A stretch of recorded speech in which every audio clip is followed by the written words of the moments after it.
আমরা অবগত হয়েছি গতকাল কতিপয় কুয়েটের শিক্ষার্থীবৃন্দ এবং বৈষম্য বিরুদ্ধে নামধারী গুপ্ত সংগঠনের কতিপয় তাদের অংশগ্রহণ বেশি ছিল, তারা ডিসি স্যারকে রাত 2টি পর্যন্ত অবরুদ্ধ করে রেখেছে। অর্থাৎ আমরা লক্ষ্য করছি যে কিছু কিছু ক্যাম্পাসে রাজনীতি থাকা চলবে না বলে কতিপয় গুপ্ত সংগঠনের নেতারা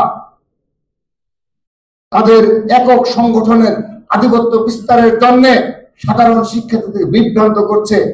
আমরা এক্সাম্পল দিতে পারি, উদাহরণস্বরূপ বলতে পারি, এই তিতুমির কলেজে জুলাই আগস্ট আন্দোলনের পরবর্তীতে যে ছেলেটি সবচেয়ে বেশি পলিটিক্স থাকা চলবে না বলে আন্দোলন করেছে, অনশন করেছে এবং শিক্ষক বরাবর বারবার স্মারকলিপি দিয়েছে, পরবর্তীতে দেখা গেল এই কিছুদিন আগে ছাত্র শিবিরের যে কমিটি দেওয়া হয়েছে সেখানে তাকে সাধারণ সম্পাদক হিসেবে ঘোষণা করা হয়েছে।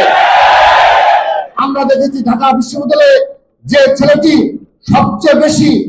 ক্যাম্পাসে ছাত্র রাজনীতি থাকা চলবে না বলে রাজু ভাস্কর্য আন্দোলনের ডাক দেয়, বিনা কারণে রাত 10টার পরে রাত 11টার পরে বিনা কারণে সোশ্যাল মিডিয়ায় স্ট্যাটাস দিয়ে যারা স্টুডেন্টদের বিভ্রান্ত করার মাধ্যমে তার নিজ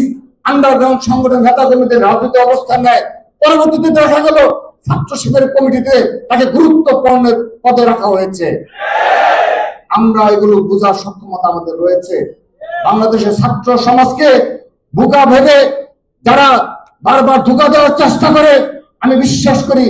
ঢাকা বিশ্ববিদ্যালয়ের সহ সবচেয়ে মেধাবীরা এই গুপ্ত সংগঠনের এই অপকর্ম সম্পর্কে তারা সজাগ রয়েছে। সে কারণে তাদের এই ধরনের ষড়যন্ত্র কর্মকাণ্ড সাধারণ শিক্ষার্থীদের কাছে গ্রহণযোগ্যতা পায়নি। সেজন্য শুরুতে যেভাবে 0% কন্ট্রিবিউশন 100% সেলিব্রেশন নামে জেনারেল স্টুডেন্টদেরকে বিভ্রান্ত করতে চেয়েছিল, কিন্তু আগস্টের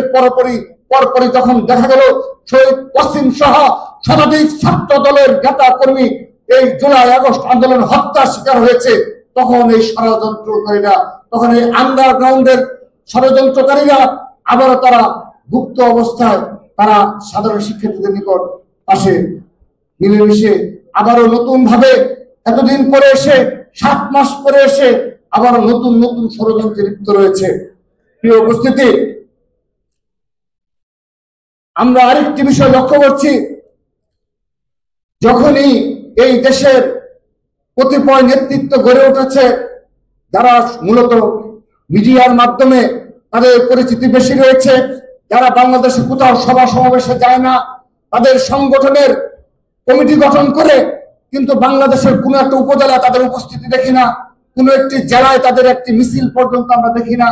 কোনো একটি মাস গ্যাদারিং তো পরের কথা, তাদের কমিটির একটি আলোচনা সভা আমরা আজকে পর্যন্ত কোনো জেলায় দেখিনি। কিন্তু তারা ঢাকায় বসে বসে অনেক বড় বড় বয়ান দেয়, তারা অনেক সোশ্যাল মিডিয়ায় নেগেটিভ তৈরি করে, শুধু তাই নয়, এবং তারা গুপ্ত সংগঠনের উপর ভর করে ছাত্র দলকে বারবার প্রকাশ্য হুমকি দেয়। আমরা সতর্ক করছি, বিনয়ের সহিত সতর্ক করছি, সতর্কভাবে কথা বলবেন, সতর্কভাবে কথা বলবেন। ছাত্র দল একদিনে জন্ম হয়নি, এই